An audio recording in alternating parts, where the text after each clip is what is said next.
వెళ్ళిన సీతారాములు పర్ణశాల కుటీరంలో నివసించేవారు. ఈ పర్ణశాలను సీతారాముల కోసం లక్ష్మణుడు నిర్మించాడు. రావణుడు సీతమ్మను అపహరించడానికి ముందుగా మారీచుడిని బంగారు జింకగా మారమని చెప్పాడు. పర్ణశాల కుటీరం ముందు సీతమ్మ ఆ బంగారు జింకను చూసింది. ఆ బంగారు జింకను కానుకగా ఇవ్వమని రాముడిని అడిగింది. రాముడు బంగారు జింక కోసం అడవికి వెళ్ళాడు. ఆ సమయంలో ఏవో ప్రాణభీతితో కూడిన అరుపులు విన్న సీత లక్ష్మణుడిని రాముడికి ఏదో ఆపద కలిగిందని తన వద్దకు వెళ్ళాలని ఆదేశిస్తుంది.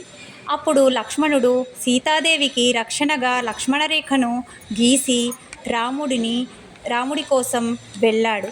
ఆ సమయంలో రావణాసురుడు సన్యాసి రూపంలో భిక్షయాటనకు వచ్చి సీతాదేవిని భిక్ష అడిగాడు.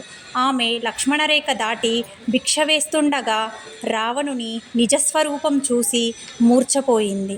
మూర్ఛపోయిన సీతను రావణుడు లంకకు తీసుకువెళ్ళాడు.